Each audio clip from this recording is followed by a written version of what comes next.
Welcome back to the last episode on my micro bootlegger cedar strip kayak build.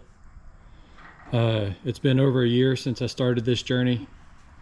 The boat, as I talked about in the last video, was finished earlier this week on Tuesday, September 17th. And looking at my past videos and pictures, I started this adventure on September 16th of last year.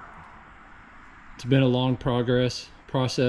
There were a couple of weeks where I didn't work on the boat at all. There was a couple of weeks where I was able to work on the boat every single day. The stripping on the boat actually went pretty quick, all things considered. I really think my biggest time crunch, or the thing that took me the longest, was finding days where I could do the fiberglassing. It's pretty much an all-day event when you're fiberglassing the deck or the hull, and for me to have an entire day to do something like that, especially during my son's soccer season and stuff like that, it's difficult for me to find a Saturday to do that. I will say there was a couple of times where I cheated during the work week. I mentioned this before, I work from home, and it's one of those things where if I don't have a lot of meetings one day, I can sneak out at lunch and do a little work. I can do a little work before work, and I can do a little work on the kayak before work, and then get out at the end of the day as well. A lot of what I do is sitting at a desk, so for me to walk away for a little bit, clear my head, and then come back to work isn't unheard of. So I was able to do some fiberglassing during the work week on smaller stuff. I want to say I even fiberglassed like the inside of the deck or something during the work week, but I got up real early, so I had lots of time before I logged in to do the first coat. Fill coats go a lot faster than that initial wet out. I think some of the wet outs, like the hull, the outside of the hull, the inside of the hull, some of those wet outs took me over an hour for the initial coat of epoxy. But as you can see, we have it strapped down to my trailer. I got a little 14-foot trailer that I use for projects around the house when I need to carry a lot of lumber or stuff.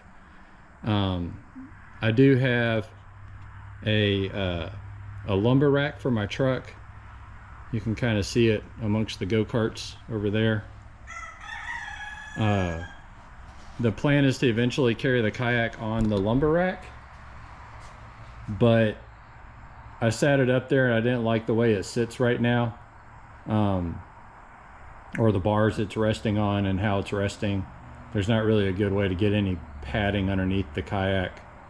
I probably could have zip tied some pool noodles or something to the two cross members at the front, but I decided I didn't want to deal with that just yet.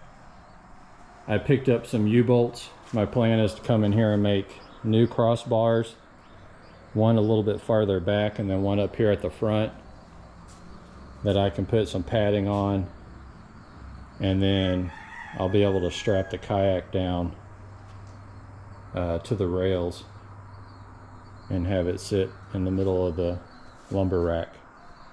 But to go back to the trailer, it does stick out a little bit. 17-foot boat, 14-foot trailer.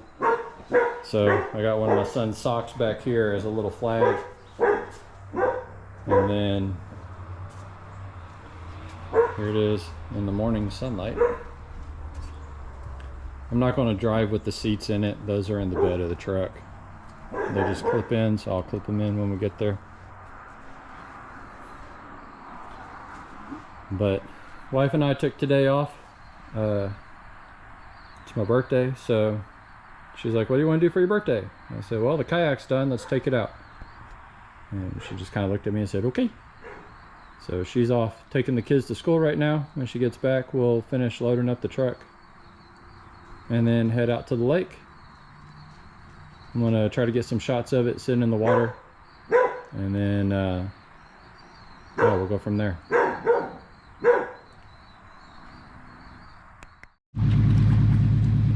All right, we're here at the lake and it's floating.